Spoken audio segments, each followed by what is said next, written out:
Salut, moi c'est Estelle, j'ai 31 ans et j'ai un mode de vie nomade depuis plus de 3 ans. J'ai créé ce podcast pour te partager mes prises de conscience à travers mes expériences de vie personnelles. Si tu veux en savoir un peu plus sur moi et sur l'actualité de mes voyages, tu peux me trouver sur Instagram à Beyond the Personality.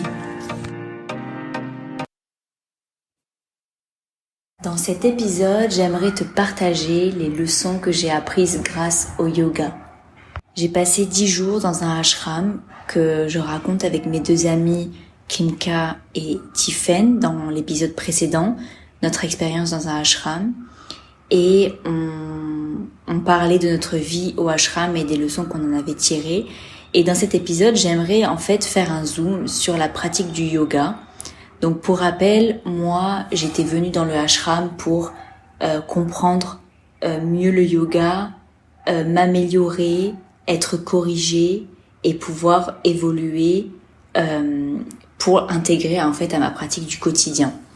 Je fais du yoga tous les matins depuis, 3 ans je dirais, et ça m'apporte en fait une tonicité, ça permet de m'étirer le matin et je remarque que depuis que j'ai cette pratique, je n'ai plus du tout de maux de dos. Et j'avais l'habitude de faire du yoga grâce aux vidéos, grâce aux cours que je pouvais faire de temps en temps pour m'améliorer. Mais de manière générale, comme j'en faisais toute seule, je savais pas vraiment ce que je pouvais améliorer. Et mon expérience dans cet ashram m'a permis, de voir où j'en étais, d'apprendre une nouvelle approche de yoga. Donc dans ce cadre-là, c'était le Shivananda Yoga à l'ashram. Et donc, au fur et à mesure que je faisais du yoga, donc les cours étaient tous les matins, de 8h à environ 9h45, 9h50, 10h parfois. Eh bien, j'ai assisté à des cours collectifs tous les matins avec, durant les 1h30, 2h, des exercices de respiration, puis du repos et des exercices de salutation au soleil et des postures. C'était pas non plus un yoga intensif pendant les 2 heures, mais cependant, il y avait un mélange qui faisait que on était quand même actif pendant les 2 heures. Et après la salutation du soleil, on était amené à faire des postures. Et moi, je me souviens, pendant ces postures, il y en avait certaines que j'avais du mal à faire et qui me faisaient pas du bien, qui me faisaient mal. Et je me disais, moi je suis pas compétitive, c'est bon, c'est pas très grave si j'y arrive pas. Et donc les premiers cours, je laissais un peu tomber, je faisais pas la posture en entière, je me laissais un peu aller. Alors aujourd'hui, je peux dire que je me laissais aller, mais sur le moment j'avais vraiment l'impression de me respecter et juste de ne pas faire ce que j'avais pas envie. Et en fait, à un moment donné, j'ai eu un éclaircissement. Et je me suis dit, mais waouh, ça correspond exactement à ma vie. Quand je vis une situation inconfortable, j'ai tendance à me dire, oh, c'est inconfortable, c'est peut-être pas pour moi, peut-être que je devrais abandonner. Alors là, ces derniers temps, il m'est arrivé pas mal de situations inconfortables et je suis allée jusqu'au bout et j'ai vu que ce n'était juste pas parce que je devais les abandonner, mais plutôt parce que je devais persévérer. Et en fait, j'ai remarqué que mon comportement dans la vie était exactement le même dans ma pratique du yoga. Et quand j'ai compris ça, vraiment, j'ai eu un petit choc. Et je me suis dit, mais c'est pas parce que, Estelle, que les situations, les postes que tu es en train de vivre ne rentrent pas en résonance avec ce que tu veux, que tu dois les abandonner. Je me disais, t'es juste pas quelqu'un de compétitive et que c'était ok de ne pas tenir. Mais en fait, ça mettait juste en lumière mes difficultés à vivre les situations inconfortables et donc en fait dans ma vie et dans la posture du yoga. À partir du moment où j'ai compris ça, j'ai mis de la lumière et donc j'ai continué à persévérer sur les poses et donc ça m'a permis d'aller jusqu'au bout et de réussir des poses que je pensais jamais réussir. Comme quoi, il faut aller au bout de toute difficulté. La deuxième leçon, c'est qu'avec la discipline, on peut tout faire. Alors ça, théoriquement, je le savais déjà, mais le yoga m'a vraiment initiée à ça. C'est-à-dire que pendant les 10 jours, j'étais obligée d'aller tous les matins à mon cours de yoga et comme on était en collectif, je pouvais pas me permettre de dire bon j'arrête, je m'en vais, je stoppe quoi.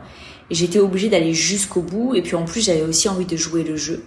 Et au fur et à mesure des jours qui passaient, je me suis rendu compte que des postures que je pouvais pas faire il y a encore une semaine, j'y arrivais. Et vraiment, j'ai vraiment été choquée avec le fait d'être disciplinée chaque jour, de m'imposer cette tâche et de voir l'évolution.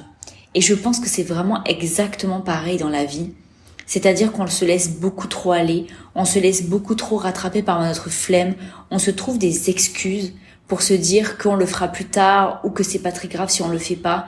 Mais en fait, moi, je pense que dès l'instant où on pose une intention sur quelque chose, on doit aller jusqu'au bout. Parce que quand on pose l'intention, on n'a pas encore pleinement conscience des difficultés qui vont arriver. Et donc, on sait qu'on le veut, on sait qu'on veut le faire. Mais quand on commence à faire cette chose, on se dit « Oh non, en fait, c'est dur », on se trouve des excuses et on parle plus du même espace. On parle de l'espace du mental qui a la flemme, qui veut pas sortir de sa zone de confort. Alors qu'au début, quand on a l'intention de faire quelque chose, on parle de l'espace de l'âme, de l'envie, de l'élan du cœur. Et je pense qu'on doit vraiment toujours se remémorer de quel espace on parlait à la base et qu'on doit continuer, même si on fait face à des difficultés et même si on faisait à la base cette chose que pour nous et qu'il n'y avait pas vraiment d'enjeu. Parce que c'est par ces petites choses qu'on fait qu'après, à la fin, on arrive à faire des choses incroyables. Bon, je vais pas inventer cette théorie, hein, on le sait, mais le yoga m'a vraiment montré concrètement, physiquement, j'ai vécu des poses que j'arrivais pas du tout à faire, qui me semblaient insurmontables, et que je me voyais faire après, j'étais choquée en fait. Et du coup, j'ai compris à quel point je me limitais dans ma vie du quotidien, et à quel point je pouvais étendre cette discipline du yoga à d'autres domaines dans ma vie. Et vraiment, j'essaye de l'appliquer. J'essaye de continuer à faire des choses qui me tenaient à cœur à la base, de me rappeler de pourquoi j'avais initié certaines choses et que même si avec le temps je vois plus trop le sens, de me dire non Estelle, à la base, quand tu étais lucide, quand tu as eu l'élan de ton cœur, qu'est-ce que tu voulais faire, quel but tu visualisais. Et donc même si à ce moment-là tu as l'impression que c'est un peu nul, que tu vois plus trop le sens, non, tu ne te laisses pas envahir par ton état émotionnel, tu continues. Et en fait, j'ai l'impression que c'est vraiment ça le challenge dans la vie, c'est que on arrive à des moments où on va initier quelque chose, on va être un peu dans cette euphorie où on va avoir ce soutien, où tout le monde va nous dire ah c'est bien, tu fais ça.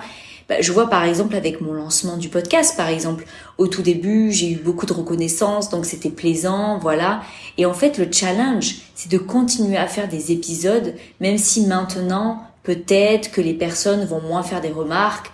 Non, je continue à faire des épisodes parce que je continue à me montrer à moi-même de quoi je suis capable et surtout, je me respecte en me disant qu'à la base, je me suis dit que je voulais en faire une fois par semaine. Alors je continue, à part si vraiment il y a une urgence. Et je trouve que ça met de la lumière à nos réflexes mentaux, à notre flemme qui peut venir prendre le dessus, et aussi au manque de reconnaissance qui peut parfois nous amener à remettre en question ce qu'on est en train de faire. Et quand on est auto-entrepreneur, c'est fondamental de se rappeler les raisons pour lesquelles on faisait cette chose et de continuer malgré le fait que plus personne peut-être n'est là pour nous dire ce qu'on a à faire, nous reconnaître ce qu'on est en train de faire. Non, je suis le leader de ma vie et je vais continuer. Et la dernière chose, qui est un peu plus légère, mais quand même, c'est la souplesse. C'est vrai que moi, j'ai l'impression que je suis pas du tout quelqu'un de souple quand je vois certaines autres personnes. Et je m'étais un peu résignée en me disant, t'es pas souple, c'est ok. Et en fait, avec le yoga, je me suis rendu compte qu'avec la pratique, je devenais de plus en plus souple. Et en fait, ça m'a fait déconstruire cette croyance limitante que non, la souplesse, ça se travaille et que ça peut s'acquérir. Et d'ailleurs, ça me donne envie de rebondir sur le fait que peut-être que certaines personnes naissent avec des potentiels ou des facilités dans certains domaines, mais finalement, quand on veut quelque chose, on peut l'obtenir. C'est pas parce que nous, on n'est pas né avec ça, qu'on n'est pas fait pour le faire. Non, tout se travaille et la seule condition pour moi qui est en jeu, c'est la motivation intérieure, l'élan intérieur de vouloir atteindre ce but. Voilà, j'espère que cet épisode t'a plu et que tu as pris autant de plaisir à l'écouter que j'ai pris à l'enregistrer. Je te dis à très bientôt pour de nouveaux épisodes.